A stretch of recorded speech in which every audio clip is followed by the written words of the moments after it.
I'm Tim Barber. I'm the Communications Director for the United States Capitol Police.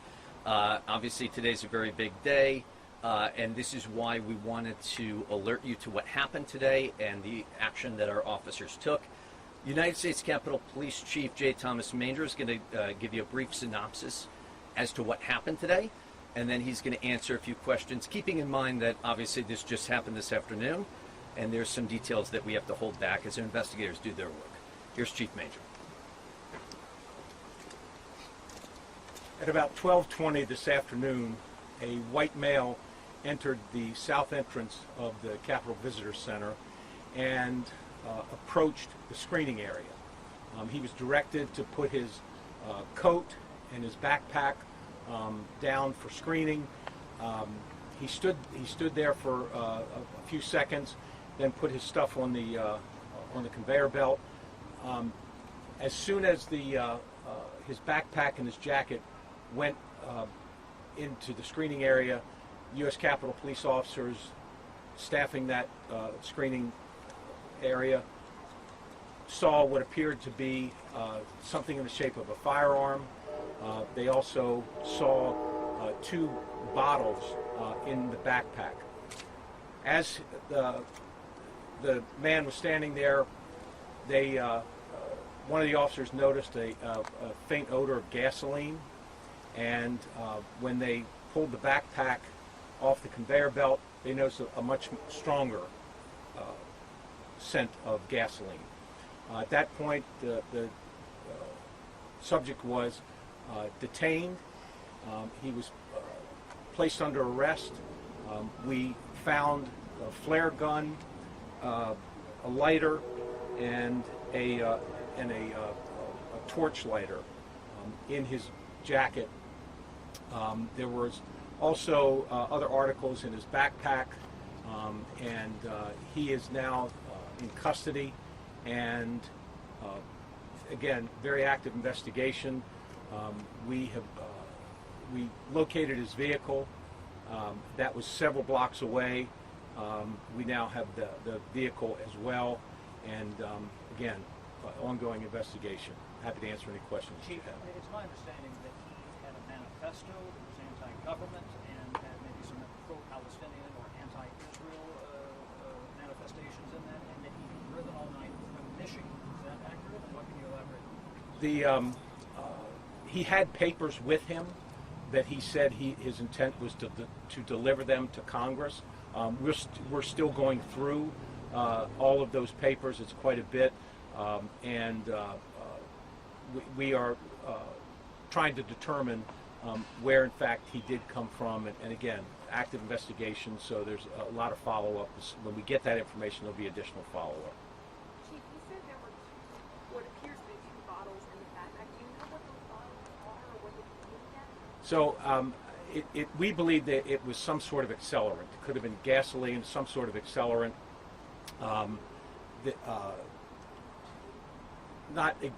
I've heard a couple of different things about what may have been in the bottles. And it appeared that at least one of the bottles was leaking, and that's why the backpack smelled so strongly. We're still trying. I don't know what exactly was in. We believe it's either gasoline or some other accelerant. You're also saying what his demeanor was like when he was asked to put his items down and go to the screen? He was very compliant. Watching the video, as he approached the Capitol Visitor Center, he was walking fairly slowly, looking around. When he walked into the CVC, he's observed looking around, looking up, looking to the left, to the right. And it was actually then that one of the officers came up and said, "Sir, you need to put your stuff on the machine." And he hesitated for a moment. The officer told him again. That's when he got closer to the screening area and put his stuff on the conveyor belt. Has he told officers what his intent was? He made a few statements to the officers, but he's being interviewed now by the investigators, and so we haven't gotten the results of that interview yet. Chief, the Capitol Visitor Center was closed to anybody coming in, but I talked to a number of people who were already inside who had no idea what was going on outside what was the thinking of allowing the people who are already in there to remain in there as opposed to maybe evacuating? Well, he was in custody, and we had his belongings, so we closed the visitor center after he came in, and we determined what we had, so no one else could come in.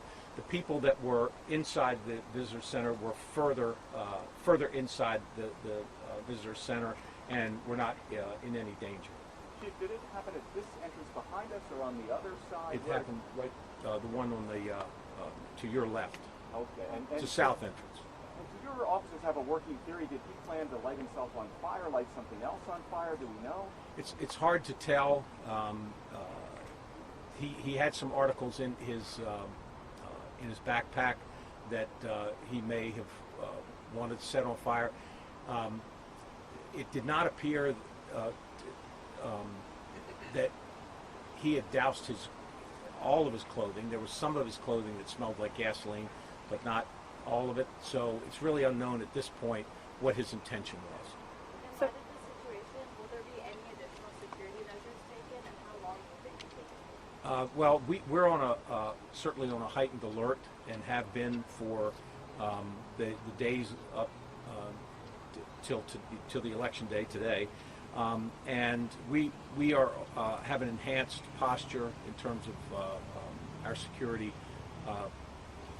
currently, and it'll just continue through November, through December, through January, all the way through and beyond the inauguration if need be. There was something that looked like a firearm in his backpack. Was that a firearm? It was a flare gun.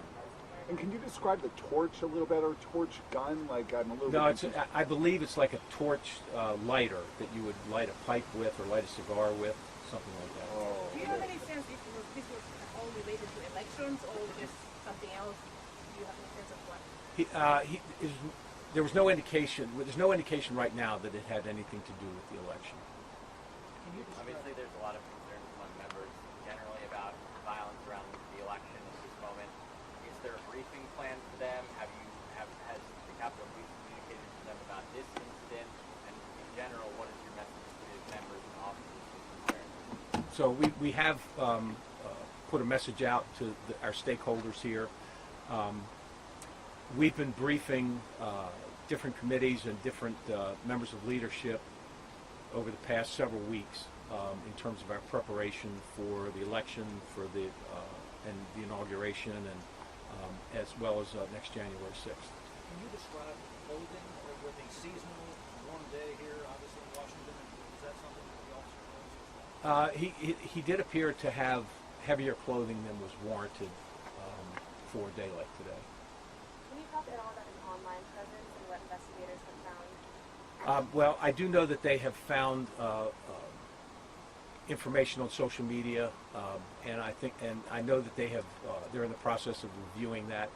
I don't have the results of that review yet. Does any of that do you know speak to any issues that he's prepared about? I heard something about the war in Israel and Palestine. Certainly, as we go through the papers that he had with him and go through his social media, we're getting a good focus in terms of what his issues were. All right, folks, we have time for a couple more questions. What was that one of his issues? Israel or Gaza? It may have been. And you said you're working to determine where he's from. Does it appear at least that he is from outside the D.C. area? I believe it appears that he's from outside the D.C. area. Yes. All right. Thank you all very much. Thank you.